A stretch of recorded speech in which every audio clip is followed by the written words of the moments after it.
alhamdulillahi la ilma lana illa ma 'allamtana innaka antal alimul hakim.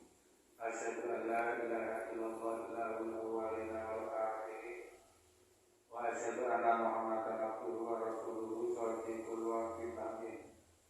Allahumma shalli wa sallim wa barik ala nabiyyina Muhammadin wa ala alihi wa ashabihi ajma'in. Amma ba'du. Bapak-bapak, ibu-ibu jamaah pengajian yang saya muliakan, saya untuk kita menjaga syukur pada Allah Subhanahu wa taala dengan diberikan rahmat taufik hidayah sehingga wonten ing dalem menika kita saged ngrasakaken kajian kita, kajian tafsir Al-Qur'an ingkang wonten ing dalem menika kita mlebet surat Al-Baqarah ayat yang ke 249.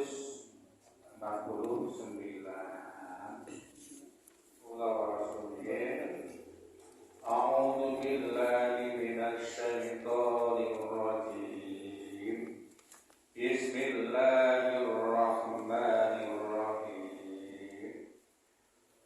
Falamma fasala Talut bil junuti qala innallaha mubtaliikum binahar.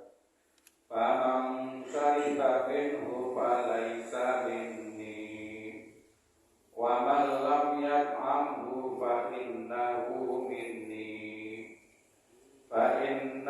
minni illa man iqtarafa ghurfatan biyadihi fasyaribu minhu illa qalilan minhum falamma jawazahu huwa walladzina amanu ma'a qalu la taqata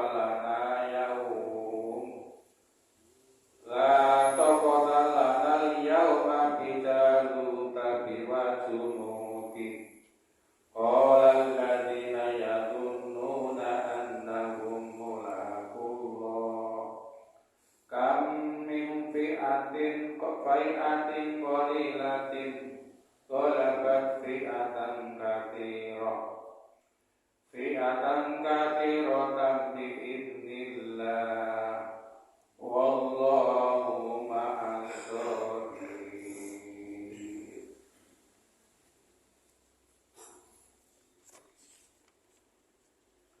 Walamma barazu li Jalut wa junutihi qalu rabbana afrigh alaina sabra wa sabbit aqdamana wansurna alal qaumil kafirin. Kalimawan bersama-sama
Talut membawa para tentaranya, dia berkata, Allah akan menguji kamu dengan sebuah sungai.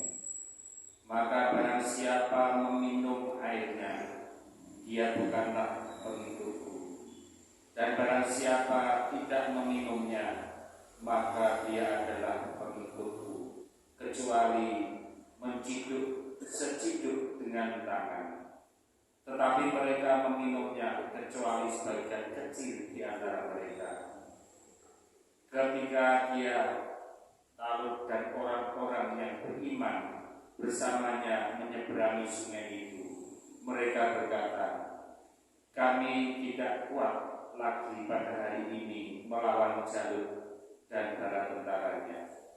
Mereka yang meyakini bahwa mereka akan menemui Allah berkata, betapa banyak kelompok kecil mengalahkan kelompok besar dengan izin Allah, dan Allah beserta orang-orang yang sabar. Selanjutnya ayat yang ke-250. Dan ketika mereka maju melawan Jalut dan tentaranya, mereka berdoa, ya Tuhan kami, limpahkanlah kesabaran kepada kami, kokohkanlah langkah kami, dan tolonglah kami menghadapi orang-orang kafir. Sedekah. Raja Talut dituruti ketemu dengan para pasukannya. Kala monggo ngendika sapa Talut, innallaha satemene Gusti Allah iku muktalikum muji sapa Allah ing sira kabeh binaharin lawan sebuah sungai. Jadi ketika Talut itu sinten? Raja bertemu dengan pasukan-pasukannya. Nah, Talut itu mengatakan, sesungguhnya Allah itu menguji kamu dengan sebuah sungai. Faman saribalan sapa wonge sing ngombe minhu sangking banyune kali mau, falaisa minni mongko dudu kelompokku, dudu pasukanku, dudu golonganku. Wa man lam yat'amhu fa innahu minni, lan sapa wonge sing ora ngombe banyune kali kuwi mau, sak temene masuk kelompokku, masuk pasukanku. Sapa sing ngombe kuwi dudu boloku, dudu anak buahku, dudu golonganku. Tapi sing ora ngombe kuwi golonganku. Illa manik tarafal ghurfata, kecoba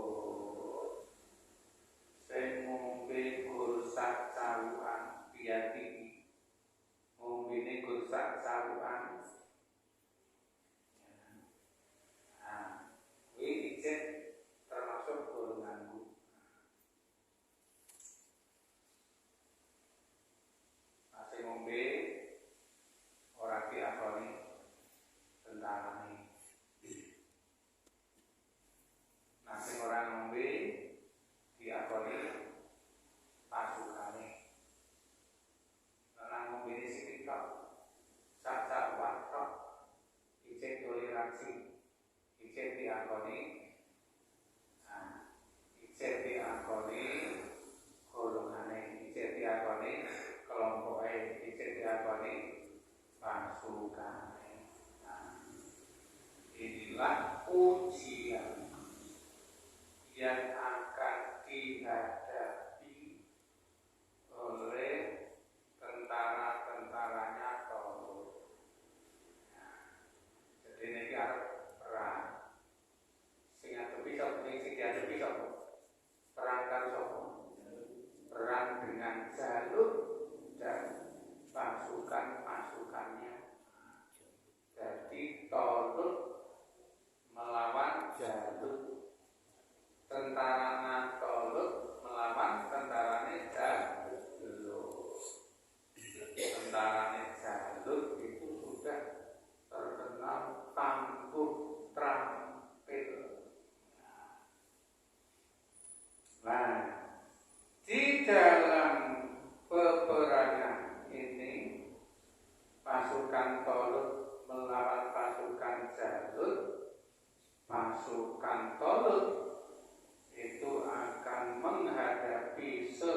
adalah ujian.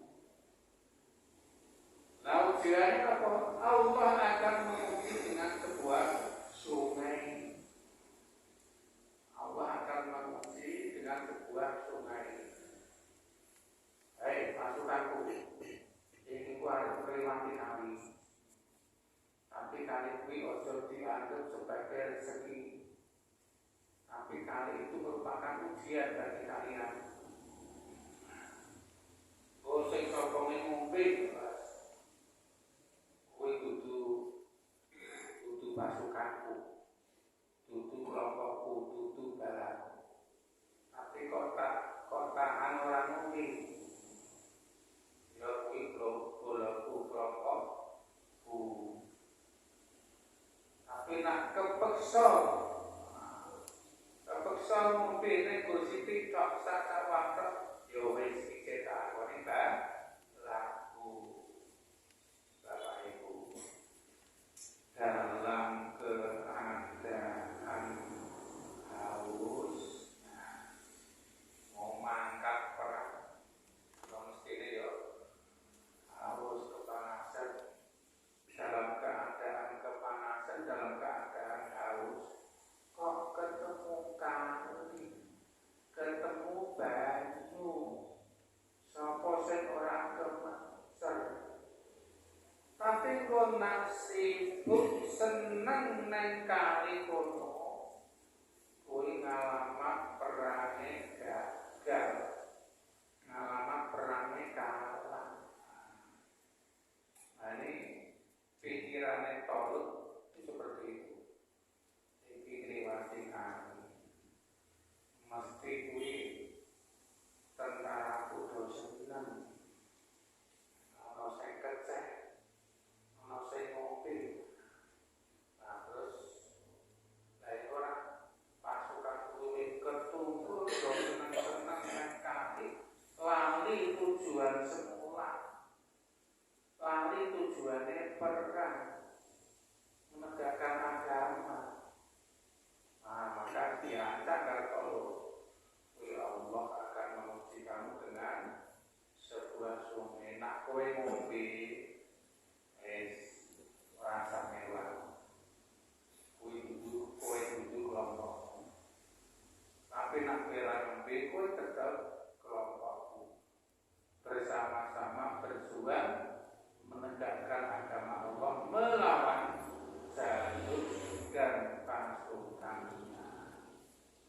Tapi nak kepeksa banget, kowe ngasih ngombe nang sithik tok, ya wis tetep masuk pasukan. Bapak Ibu, dunia hidup ini adalah ujian. Orang yang hidup mesti menghadapi ujian, cobaan, karena hidup itu sendiri sudah merupakan ujian. Tapi ada yang tidak menyadari bahwa hidup ini ujian. Sing ora wani ujian, ora sah hidup. Sing ora wani ujian, ora sah hidup. Karena hidup itu adalah ujian. Orang itu kalau diuji itu tanda-tanda akan naik kelas. Kalau lulus, nah orang lulus dia tetap orang naik kelas. Tidak ada orang naik kelas kok gratisan. Orang aku ujian. Sang sekolah nak arep munggah kelas mesti ujian. Orang ono sing naik otomatis ujuk-ujuk macring-kring. Macring-kring. Ora ono ujian ses.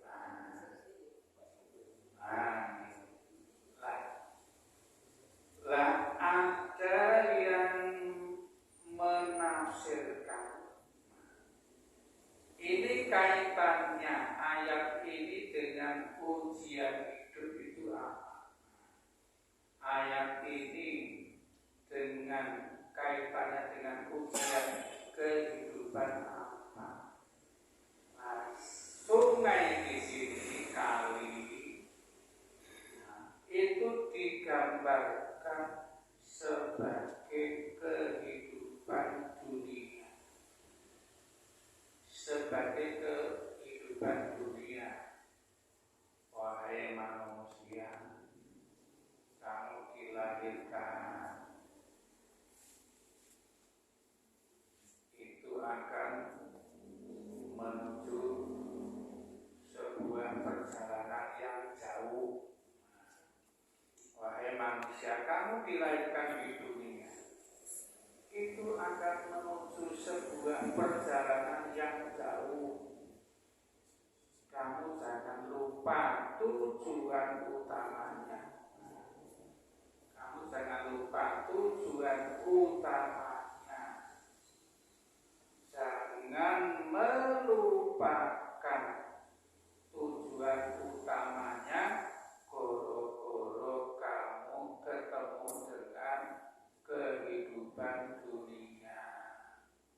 Goro-goro kamu bertemu dengan harta benda yang sifatnya duniawi. Ingatlah tujuan yang akan kamu tuju sesungguhnya.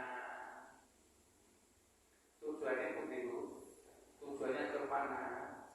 Inna lillahi wa inna ilaihi raji'un. Kita berasal dari Allah, nanti akhirnya akan kembali kepada Allah. Itulah tujuan akhir manusia.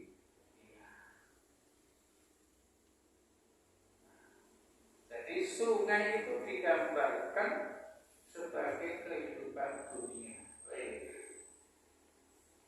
kamu ingat tujuan kamu yang sesungguhnya. Kamu dilahirkan di dunia akan menuju ke sebuah tujuan, yaitu menuju asal usulmu.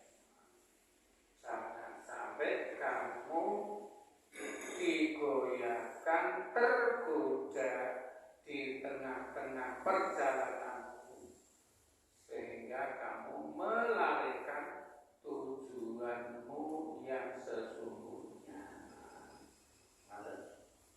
Nah, Bapak Ibu,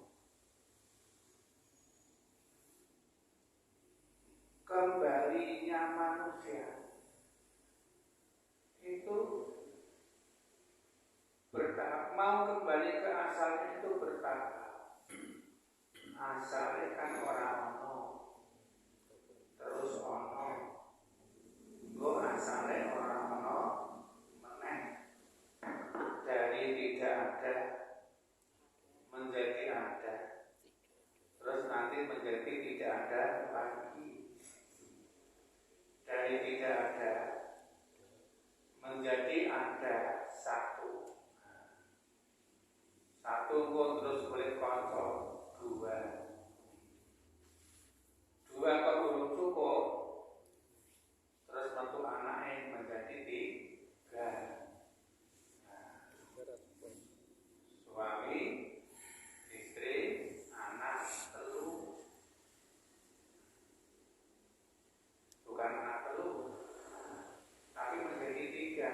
Suami, istri, anak. Siji suami, loro istri, telu anak. Setelah menjadi tiga, itu nanti akan tidak menjadi empat, tapi akan kembali menjadi dua lagi.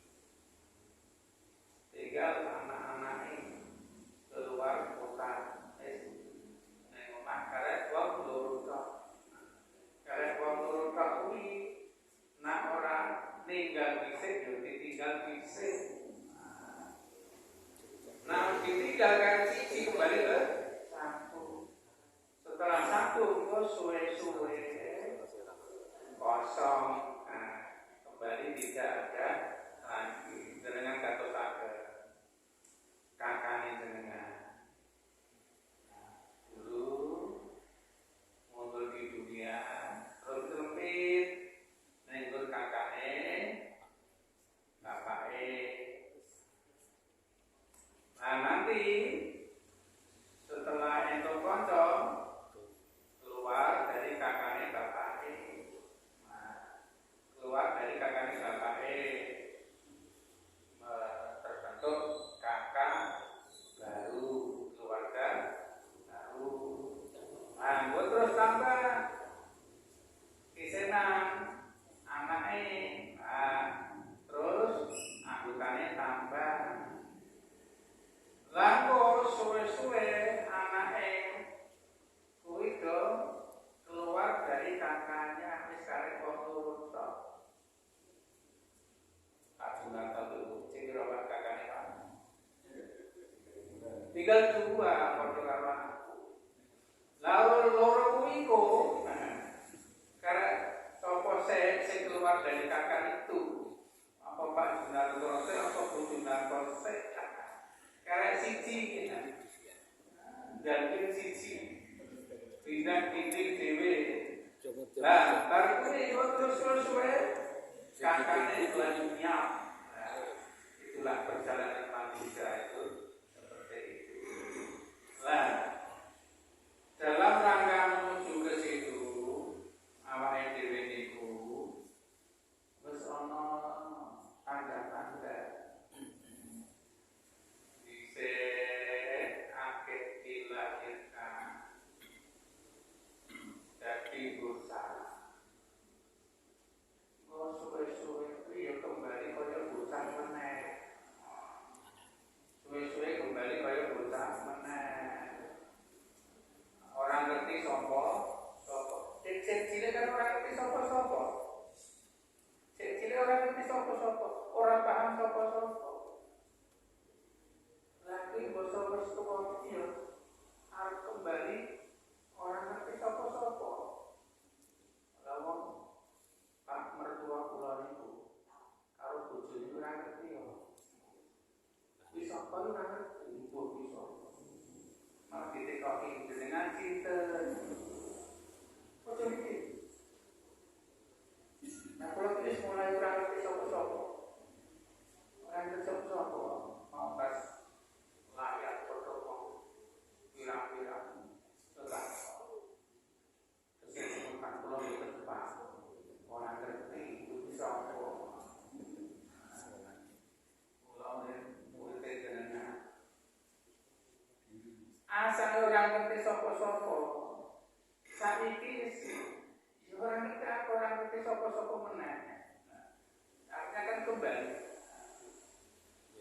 bisa awalnya dewi ini nonton anaknya, bukan nonton anaknya terus nonton fotonya anaknya itu terus kecil-kecil, terus nonton fotonya.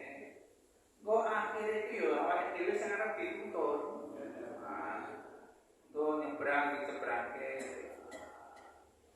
Nah, itulah tanda-tanda kita mau kembali. Nah, jangan lengah hidup di dunia, kita akan kembali kepada asalnya. Berikan pulang-pulang ke Bali kuwi nak Bali wong mukmin. Itu menyenangkan. Itu menyenangkan karena perjalanan hidup orang mukmin itu adalah perjalanan menuju surga. Wong kuwi nak lunga ben bulan-balik omongake ben bulan-balik iki. Ana iki ada di bulan-balik iki. Dadi kan orang ada bisa ngono nek. Ya,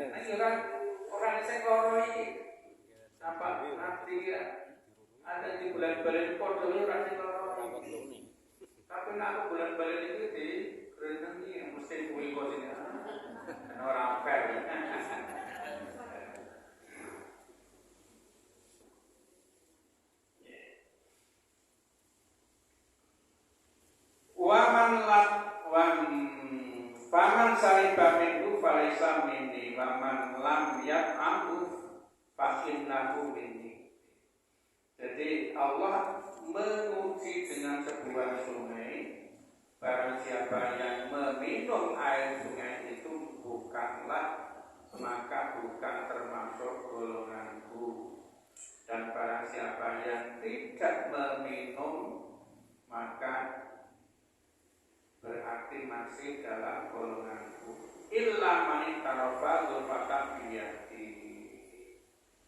Nah, kecuali orang yang minum sungai itu hanya secabuan saja. Zulfatan biyati. Nah terus akhirnya fasaritu minhu illa qalilan minhu. Lah sesudah diperingatkan oleh Tolot, pasukan Tolot itu fasaritu minhu illa qalilan minhu. Itu pada minum air sungai itu kecuali hanya sebagian kecil saja dari mereka yang tidak minum. Nah, akhirnya pasukannya Tolut itu terbagi dalam 3 golongan. Golongan yang pertama yang tidak minum sama sekali. Kemudian golongan yang kedua yang minum tapi sedikit, minum tapi sedikit. Kemudian golongan yang ketiga minum banyak, minum banyak. Nah, yang minum banyak ini yang tidak diakui sebagai pasukannya Tolut. Falamma jawazahu huwa walladzina amanu ma'ahu. Tatkalane Tolut walladzina amanu ma'ahu dan orang-orang yang beriman bersama Tolut itu telah melewati sungai, telah menyeberang sungai. Qalu,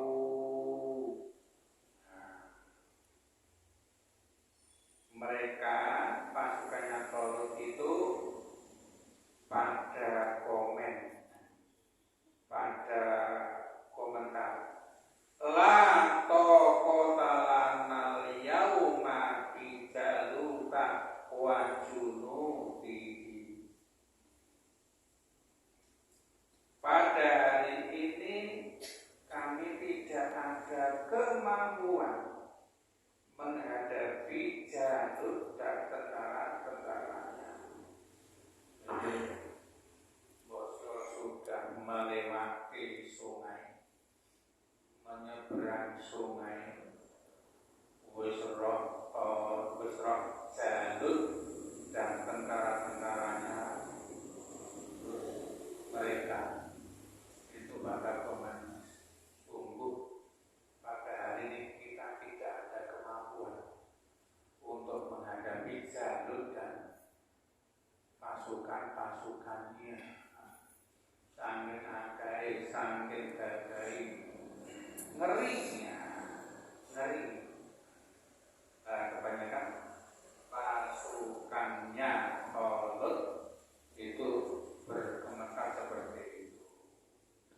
Lah itu curhat sama Tolut atau itu sesama mereka ngomong diri-diri di awalnya diri gila orang kekuatan ini.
maknanya, ya, maknanya adalah berkeyakinan. Jadi, orang-orang yang berkeyakinan bahwa mereka itu bertemu Allah. Nah, itu berkata, kam min fi'atin ghalabat fi'atan katsiratan.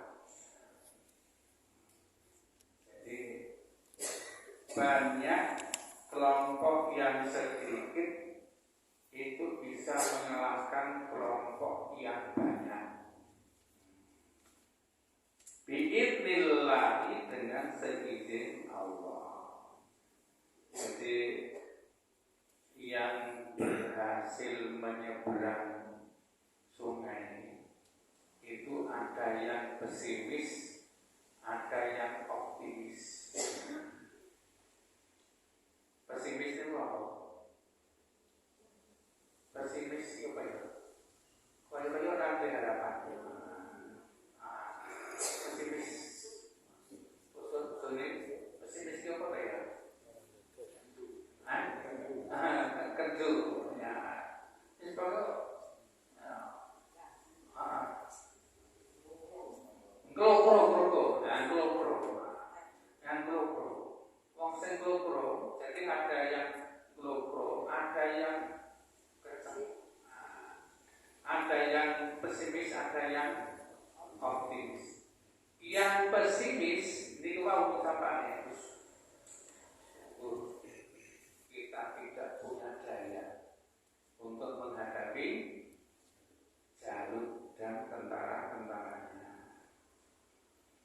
Nah, kemudian orang-orang yang optimis itu perkataannya banyak kelompok yang sedikit itu bisa mengalahkan kelompok yang banyak.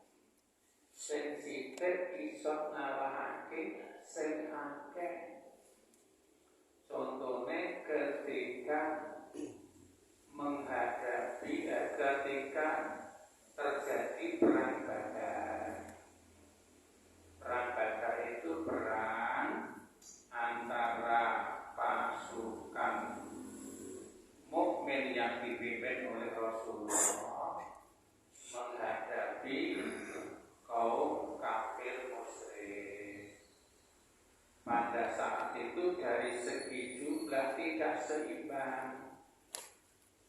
Pasukan muslim yang dipimpin oleh Rasulullah itu hanya 313.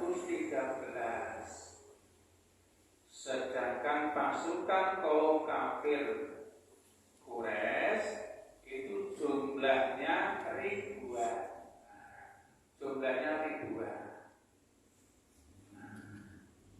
Wong semono. Nah, wong semono kuwi bahasa Indonesia apa? Wong segitu. Meskipun demikian, namun demikian, itu yang menang itu yang 313. Yang menang itu pasukan Rasulullah yang 313 dalam perang Badar. Di perang Badar itu kaum muslimin itu memperoleh kemenangan yang besar-besaran meskipun jumlahnya sedikit. Nah, sehingga peristiwa itu diabadikan di dalam Al-Quran. Kam min fi'atin qalilatin ghalabat fi'atan katsiratan bi'idznillah. Banyak kelompok yang sedikit bisa mengalahkan kelompok yang banyak karena seizin Allah. Di samping karena seizin Allah, itu kira-kira apa yang menyebabkan kelompok yang sedikit itu kok bisa menang? Semangat berkualitas, mutu, sidik tapi mutu, oke tapi orang mutu, menang kan sidik tapi mutu. Lah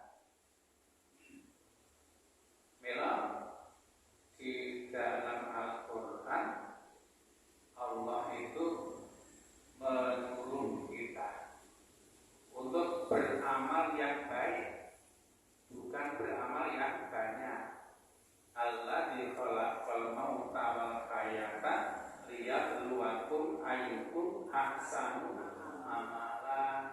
Allah menciptakan mati dan hidup ini adalah untuk menguji kamu siapa di antara kamu yang paling baik amalnya, bukan paling banyak amalnya. Syukur baik yo banyak yo baik, tapi nak kon nilai sidik mutu oke ora mutu kuwi dalam pandangan Allah sidik tapi mutu.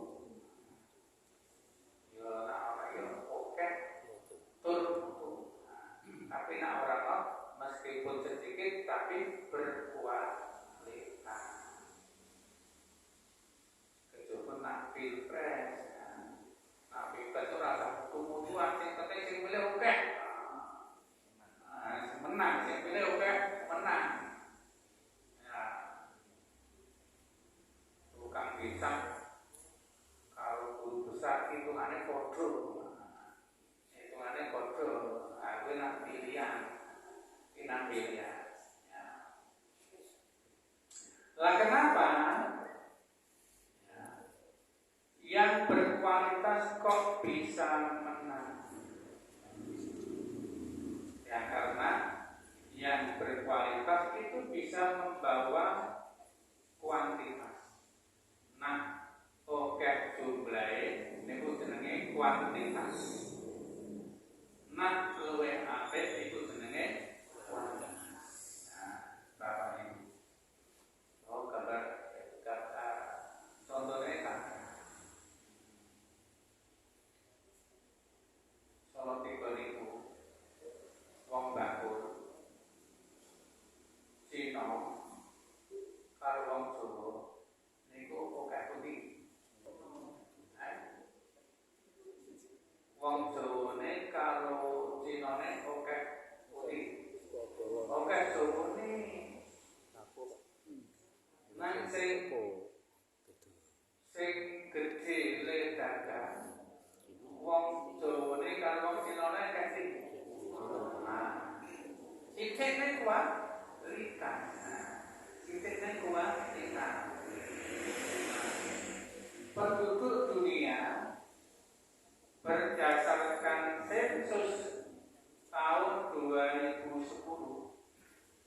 umat Islam sak-dunia itu jumlahnya 1 M lebih 1,2 umat Islam. Kemudian yang umat Katolik, Kristen itu 2M. Nah, 2M. Kalau di Indonesia itu oke muslimnya. Tapi kalau tingkat dunia itu oke non muslimnya. Lah kemudian Yahudi itu jumlahnya berapa? Jumlahnya 14 juta. Jadi ono sing jumlahe 1 M lebih umat Islam. Ono sing jumlahe 2 M umat Kristen Katolik. Ono sing jumlahe hanya 14 juta saja Yahudi. Tapi yang mewarnai dunia itu bukan yang 1,2 M, bukan yang 2 M, tapi yang mewarnai dunia itu yang 14 juta ini. Karena kan tapi ini so internetan. Kalau sih gawe internet itu mau Yahudi. Gawe internet itu mau Yahudi. Orang Yahudi. Jadi yang mewarnai dunia itu yang jumlahnya 14 juta itu. Nah itulah membuktikan. Jadi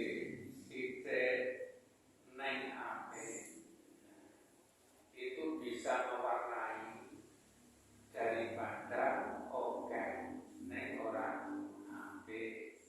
Site berkualitas lebih baik dibandingkan daripada banyak tapi tidak berkualitas.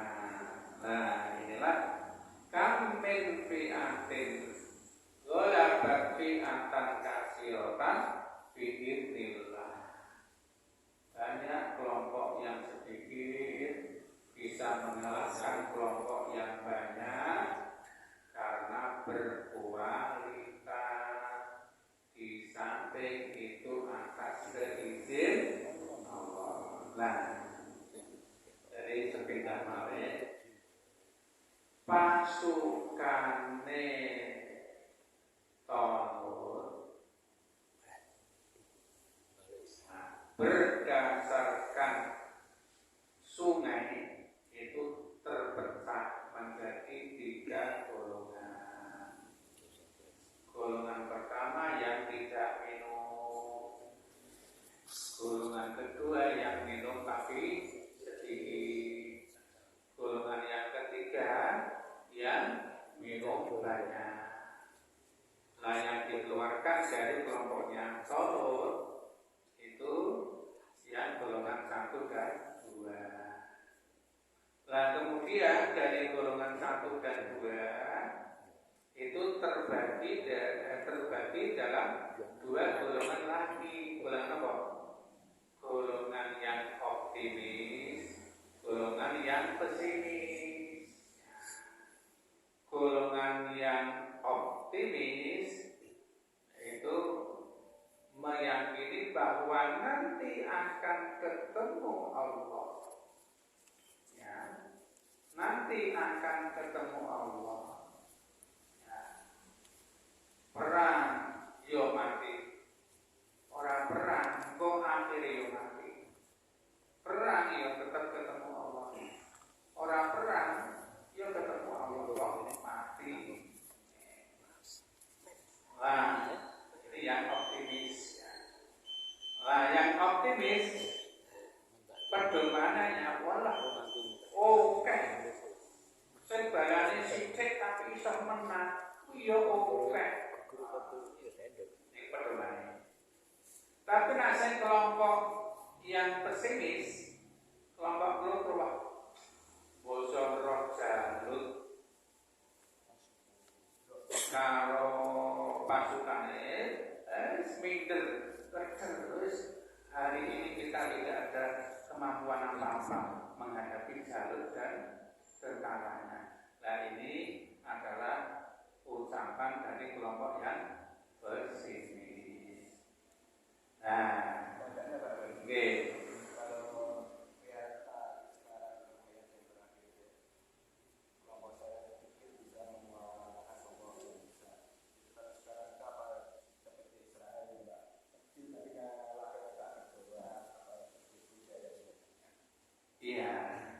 Ya itu yang sekarang pun itu yang mewarnai dunia itu Israel. Yang di PBB itu kan kumpulan dari negara-negara. Kumpulan dari negara-negara. Nah, tapi Israel itu dianamaskan di PBB. Dianamaskan di PBB. Ya, karena apa? Karena kecerdasannya itu, ide-idenya itu cemerlang, pikirannya itu cemerlang. Nah maka itu disenangi dengan Amerika, disenangi dengan Amerika. Nah, itu termasuk khotbah. Jadi yang 14 juta itu tadi itu ini Israel, Yahudi. Jadi memang kualitas itu bisa membawa kuantitas. Kualitas bisa membawa bisa membawa kuantitas. Jadi sidik tapi mutu mewarnai. Oke, orang bermutu tidak mewarnai, tidak mewarnai. Nah, ini rumus. Nah, jadi sepindah balik ucapan orang-orang yang optimis dari kelompoknya jalur ekonomi obat tenaga nawa diwisike, tapi bisa saja menang karena sudah banyak contoh sedikit tapi menang. Lah kelanjutannya bagaimana? Ini kan lagi kelanjutan ini kan lagi belum terjadi break, belum terjadi break. Ucapannya yang dari golongan optimis dan pesimis. Nah, nanti setelah perang itu gimana? Sopo sing menang, jalur apa atau nah, dibuat tunggu mawon. Dan assalamualaikum warahmatullahi wabarakatuh. Waalaikumsalam. Terima kasih kepada Bapak Ustadz yang memberikan kajian pada malam ini. Sebelum kita akhiri, saya ada beberapa pengumuman yang pertama atau kegiatan pemberitahuan yang pertama itu pada hari Minggu kemarin di Majelis Ulama program supir masal yang diikuti oleh 13 anak dari berbagai daerah dan terlaksana dengan sukses. Yang kedua untuk pengajian ibu-ibu besok sore yaitu seperti biasa yaitu Rabu jam 3:30 atau jam 15.30 yaitu dengan Ustadzah yaitu Ibu Dr. Haji Ida Sahla MSI. Waktunya jam 3:30 kepada Ibu Bapak Ibu sekalian tolong untuk mengikuti dan mengajak saudara tetangganya. Dan kepada nanti pembawa acara khususnya ibu-ibu besok tolong nanti diadakan tanya jawab karena problematika ibu atau wanita itu lebih banyak daripada bapak-bapak, usia anak, usia bisa ditanyakan setiap pada pengajian terutama Reboso itu diadakan tanya jawab. Nah itu tolong nanti untuk karena saya bawa dari Ustaz itu Pak Jun kok ini pendek, nah, itu kan